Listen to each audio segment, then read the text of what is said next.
Once upon a time, in a kingdom very far away, there was a king and a queen and a prince. And although the king and the queen were very lovely people, they had a very, very bratty son named Eric.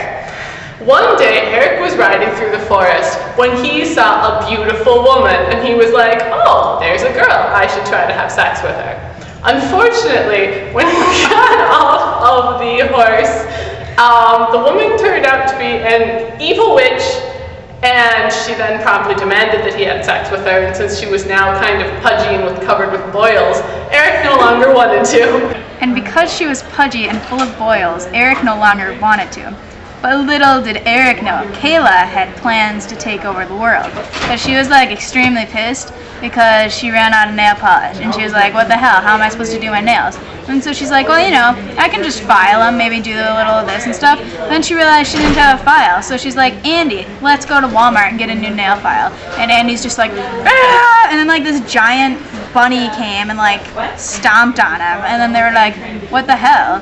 And then they started like singing Backstreet Boys to make up for it. They figured that singing like Backstreet Boys would win their girls' hearts back, because I mean, what girl didn't fall for the Backstreet Boys way back in elementary school when they were hot? Unfortunately, they forgot to remember that their girlfriends were now about 20 and didn't like the Backstreet Boys anymore and were into feminist music. So this, of course, just made them more angry. The boys had to continue running from the angry girls with their knives and lightsabers. They ran into the forest and saw a big black bear. This only made their day even worse. The big black bear was very angry. The big black bear was really angry, so I had to put him down with the shotgun that I pulled out of my wheelchair at that time. It's frightened a lot of people in that parking lot, but you know, that's how it goes. But the point is, when I got home, that bear soup was delicious, and I used the whole bear. Got Native American on its ass. I made a rug, and I used the bones to create an instrument, which I now showcase at my Tuesday night open mic at a local bar. But the bear is really an unnecessary part of the story, because what I'm trying to get at here is something bigger. The bear thing is really just a derivative of my relationship with God. The bear was just a derivative of my relationship with God, just like that old man that I found out by the waterfront, but he didn't really matter because he smelled like cheese.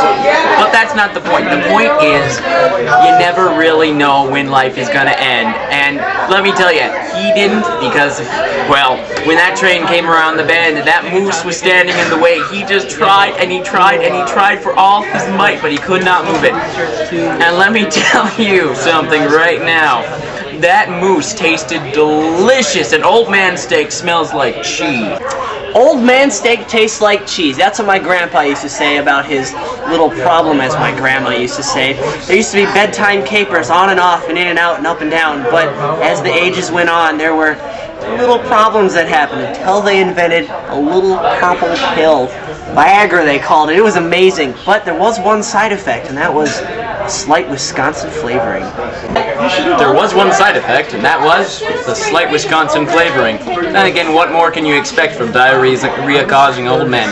You know, their underpants aren't very clean, but boy, howdy, can they clean their hair. I mean, look at Jewel. Her snaggletooth sure got her famous in a hurry, and you know that all grew from her hair in the first place? Yeah, That's how the Canadians work. They turn their hair inside out, shove it down through their heads, and make it into teeth. They take their hair, shove it down their throats, and turn it into teeth. And I mean, they think they're better than us. I fucking hate that shit. Really pisses me off, you know? Angels all riding down here with wrath of God and all that shit. And that's why I hate that fucker, and that's why he sent the bear. So you know what I did? I sacrificed that bear. That's what I did when I whipped that shotgun out. And you know who I sacrificed that bear to? I sacrificed that bear to Satan. That's right, motherfuckers. Rock out 666, and I'm gonna kick all your asses. So God, if you're out there watching this, fuck you, man. So God, if you're out there watching this, "Fuck you," the demon boy said. But suddenly, God's messenger Bill Wallace jumped from the sky with a mighty trident and stabbed the demon boy through his baseball-capped head. Then the black bear came back and took care of the remains. Now, Bill Wallace is wondering, I am Bill Wallace, but how can I possibly get away with murder? Then he realized that he can make better use of those boys' plan by singing like the Backstreet Boys, because obviously when Bill Wallace sings like the Backstreet Boys, it's a hell of a lot better than a group of boys singing like the Backstreet Boys. So Bill Wallace sang like the Backstreet Boys, and a chorus of angels joined in, and all the world was at peace again finally. And all the world was at peace again finally. Until stupid Eric decides to be all like, rah again, and then he comes and wakes up Mel from her nap, and then she gets all pissy, and Kayla was still pissy because she didn't get her nails done, and then Andy was pissy because he didn't get to go to Walmart to help Kayla or something, you know, and that was kind of a woman. But then all of a sudden there's this tiny little kitty, and her name is Toby, and then Mel was just like, Toby, me, me, me, me, and then Toby was like, meow, and then it was so cute, and then Betty came along, and he was like, oh, I'm big. And then Melanie was like, oh my god, and it was like the cutest thing ever. And then there was Candy, and then Toby was like, I'm a sweet bee, and then Dejanay was like, and it was really, really cute.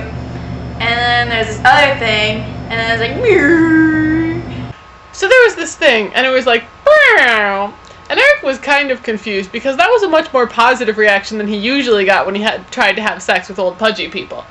So he approached the witch, and you know, it turned out that she just didn't have that bad standards, and even though he was a prince, he just couldn't get any booty from her. So he decided to go walking through the woods some more, and he stumbled upon a frog sitting by a pond, and the frog said, hey, if you kiss me, I'll turn into a prince. And Eric was like, fuck you, frog, I'm already a prince. What kind of a trick is that? So he picked up the frog and he put it in his pocket. And he kept walking through the woods until eventually he got lost and he was never heard from again, and there was much rejoicing in the kingdom. The end.